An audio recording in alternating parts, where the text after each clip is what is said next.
I don't know if you guys have noticed, but I see a lot of people in the world right now demanding acceptance for low standards. And this isn't a talk about high standards or low standards. It was just an observation when I was getting ready to do this podcast. And yet those same people complain about not being rich, not being fit, not having great relationships, while demanding that everybody lower their standards so they don't feel bad about themselves. What do you think happens when the entire tribe lowers their standards? The tribe gets weaker. We as a collective, as human beings on this planet, are getting progressively weaker. It's not getting better, it's getting worse. And we're doing it of our own volition under the illusion that we are being all accepting and all encompassing and good, kind, wonderful human beings. What we're doing is eliminating the difference between winners and losers, so the losers don't feel bad because they feel they have a platform to stand on, where losing is now an attack. You chose to lose. And if people say, no, sometimes it's beyond our control, it's beyond your control because you're not putting in the work required to do it, because your mommy and your daddy didn't raise you right. Because right now there is a sub 4-minute mile that was run by a Kenyan woman without shoes. You have no excuse. The problem isn't with needing new information. It's that you don't apply anything that you have, and you demand that when you do learn something new, that somebody else should do it for you anyway. Let me explain something.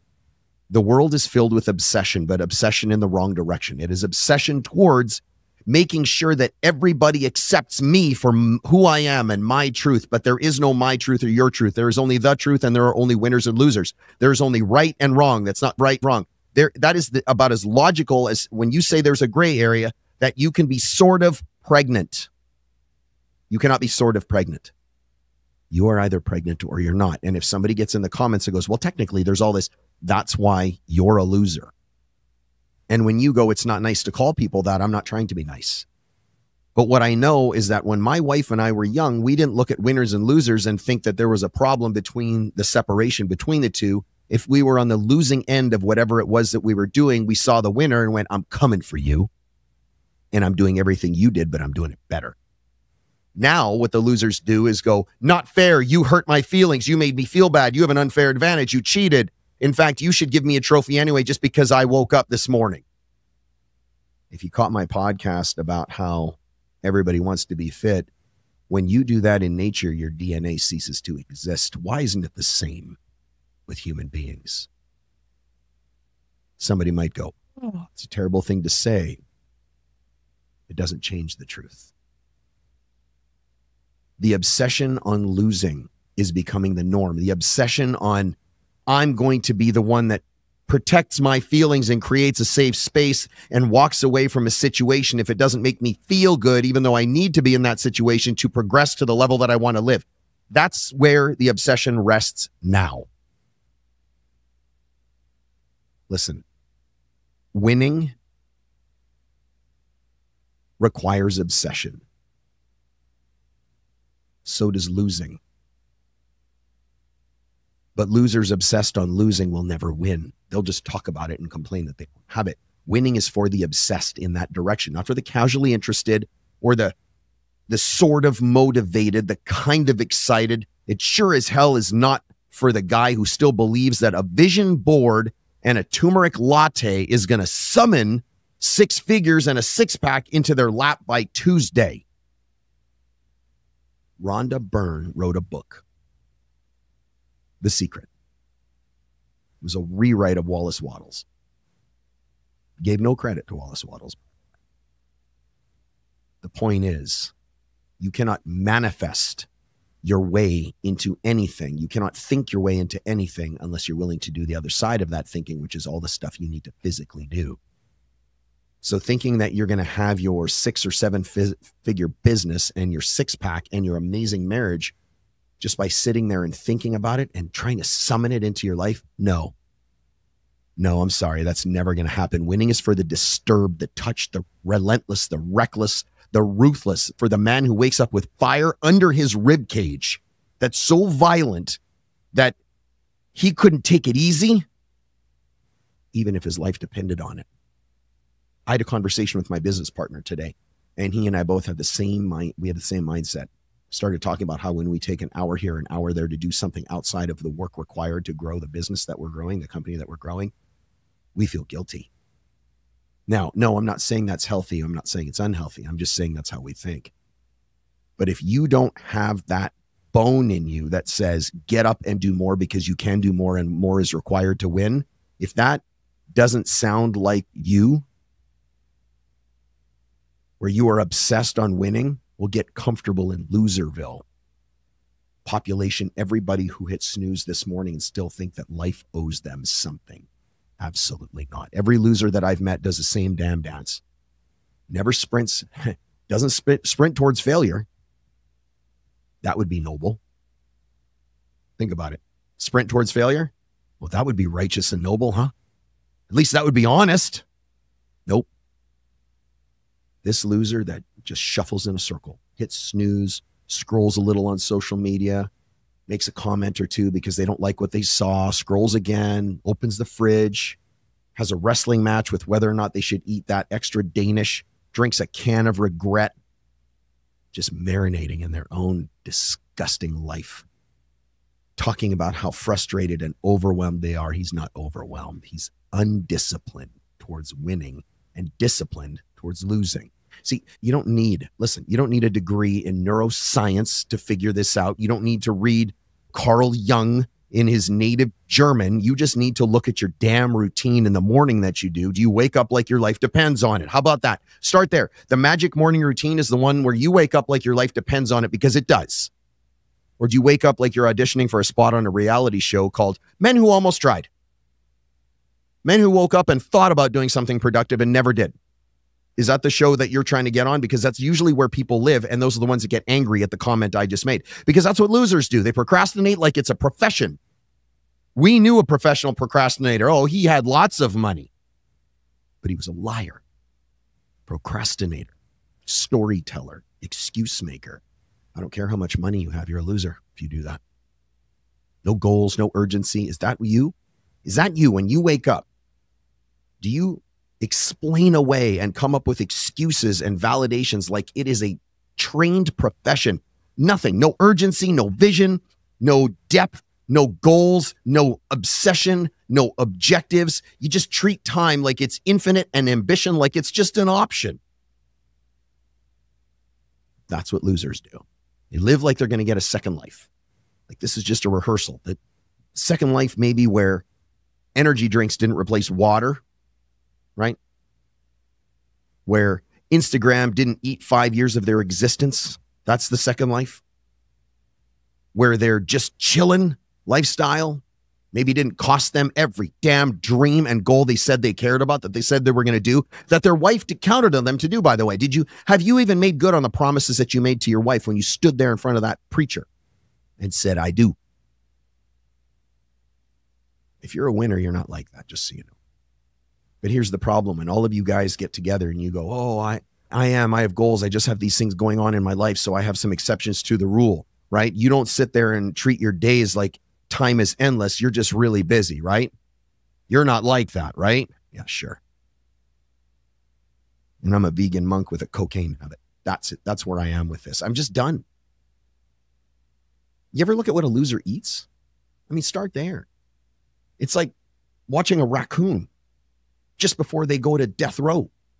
Just bagged food, caffeinated sludge, no water, and a body built on sodium, chemicals, sugar, and a whole bunch of self-hatred and loathing. That's not fuel. That's sabotage. And then they wonder why they're tired and foggy and walking around like a zombie and why motivation never shows up. It's because your body isn't a temple. It's a landfill. But it gets better. Oh, it gets better. Losers, they love comparing themselves to other losers. Well, I make more than Carl down the street. Cool. Listen, just so we're clear, Carl sleeps on a futon in his cousin's garage and thinks XRP is going to make him a millionaire.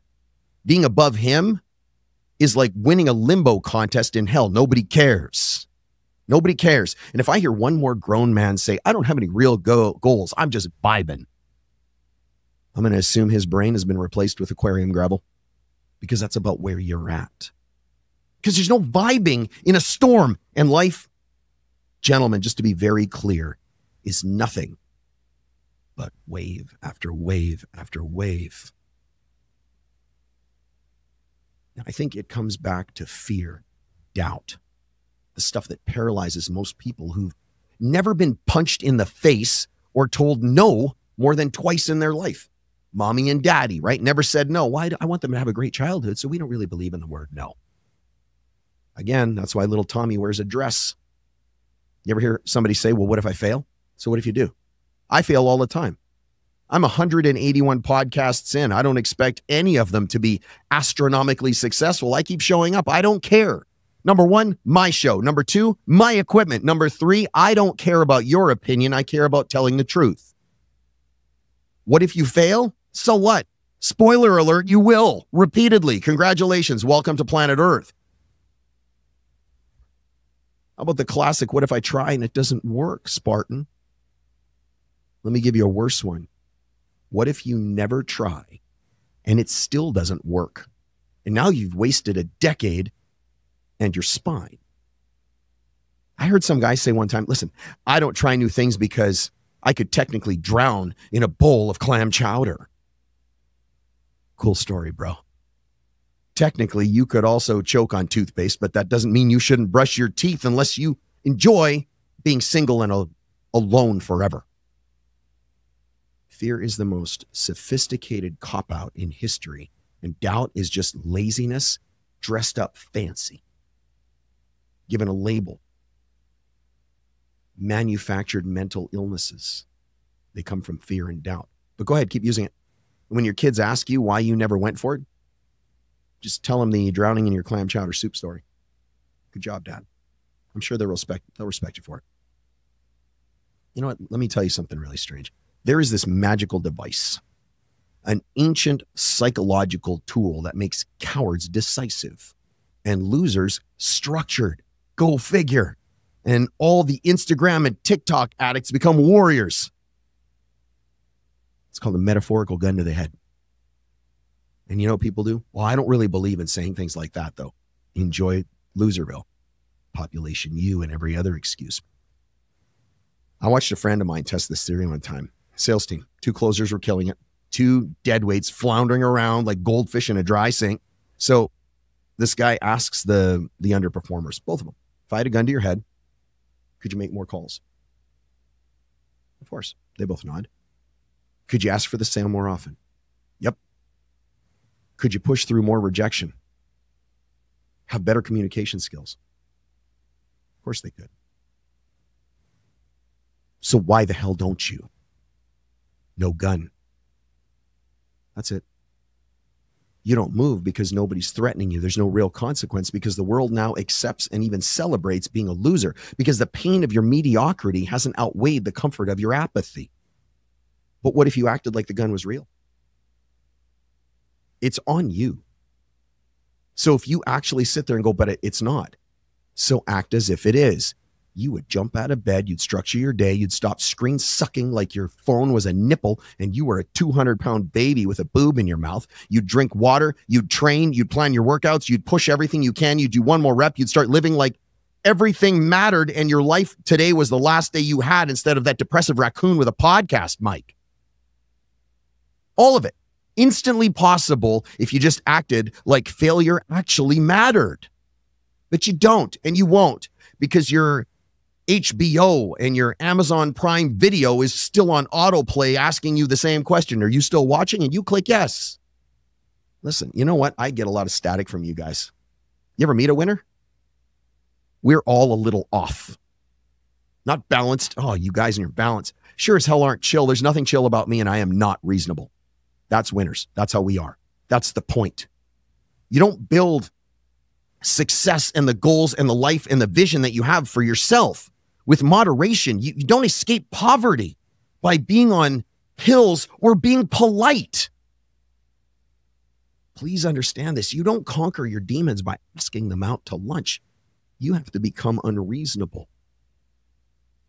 You ditch birthdays, you skip weddings, you miss important dinners full of people who peaked in high school and drink to remember it. You stop pretending your vices are coping and you call them what they are.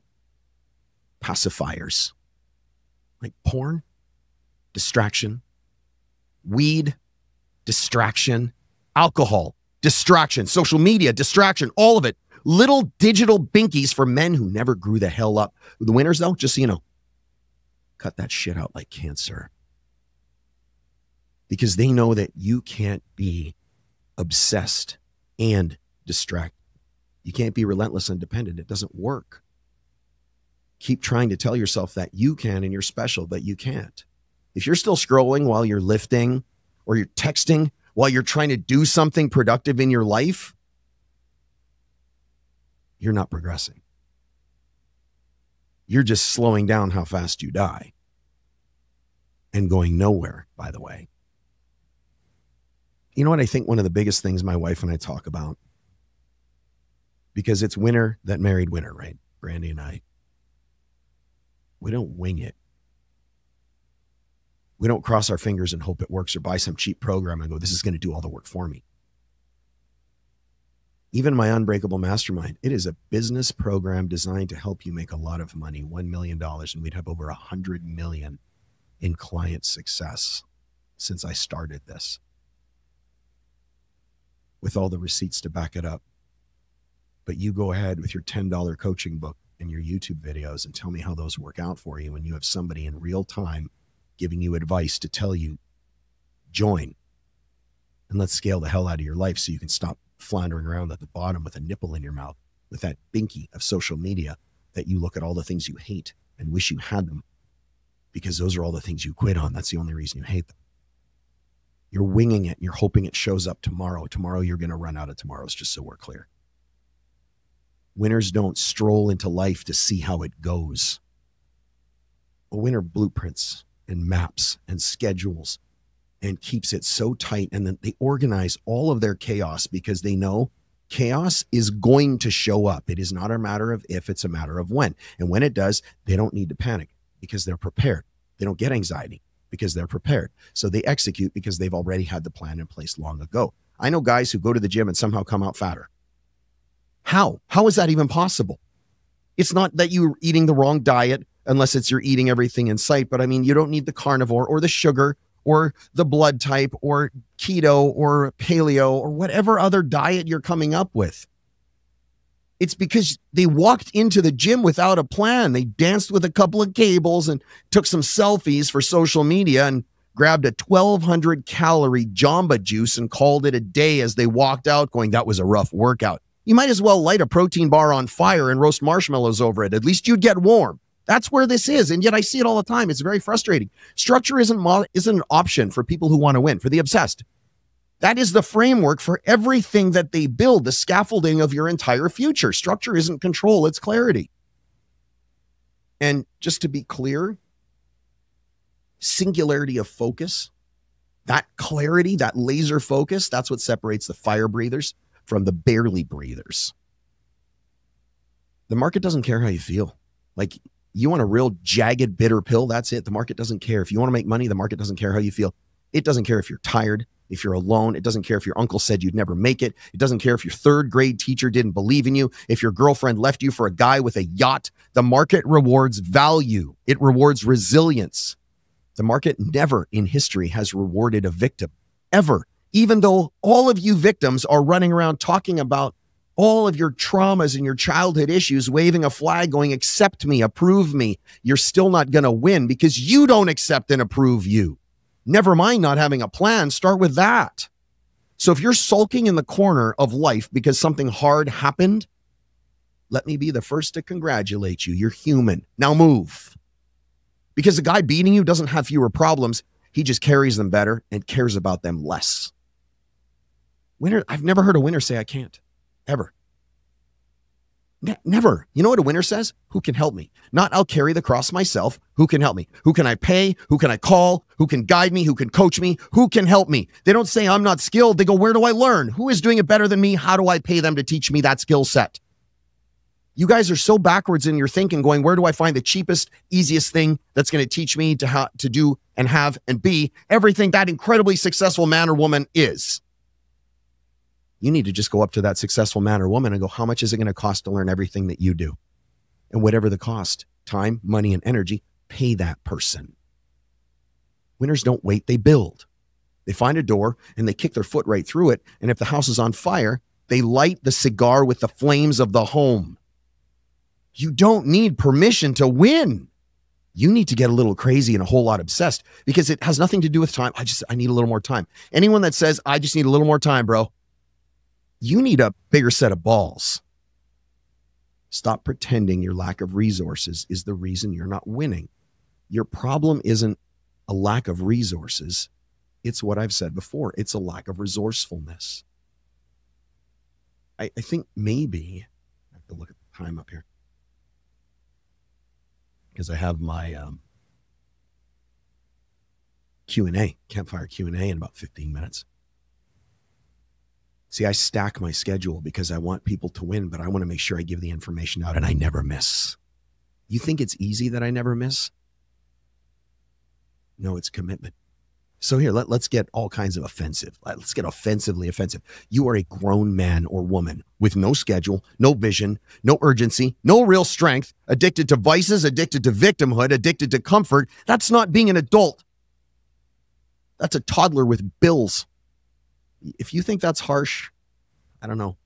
Let me tell you what's really harsh. How about this? Getting to 40 with stretch marks on your self-worth and not a damn thing to show for it, but a high score on Call of Duty or Fortnite with a pile of broken promises to yourself and everybody else that believed in you. That's not life. That is very slow, deliberate suicide. So go ahead, get offended, get pissed off, get triggered. Maybe instead, though, just get obsessed about what you want. Figure it out, figure out the thing, and then just go do that until you get it. Pay whoever you need to, emulate whoever you need to, work as long as required, give as much time, energy, and money to whatever is required to get there, and just damn well do it. Winners and losers aren't born different. They respond differently. Losers, bad day, bad week, bad year equals self-destruction. Winners, bad day, bad week, bad year equals self-construction. Losers blame. Winners build. Losers collapse. Winners recalibrate and get their life back in the direction they need to be. Losers give up. Winners just reload. You weren't taught how to win. Fine. That's not an excuse. You were handed comfort and convenience and a 30-day free trial of Netflix. But now you know. So now it's your choice. You're welcome. You can stay a spectator in someone else's dream, which is what you're doing if you are working for somebody else, hating your life, and watching other things around you. Movies, television, series, social media. You are a spectator in someone else's success story. What are you doing? Or here's the option. You can become the obsessed man or woman who built his own dream. Winning is for the obsessed. I said it at the beginning. Always was, always has been, always will be. An obsession doesn't require permission. It demands proof and receipts. That's all it does every damn day. That's all you've got to do. But until you get obsessed in the right direction and go, I'm obsessed about winning and I don't care what shows up, who shows up, what's in my way, how much time, how much money, and how much energy it costs me, I will be so resourceful that the only option I have is to move the direction of the victory I want so hard, so fast, and so intently that it would be unreasonable that I fail. That's what winners do. I got to go. Never miss.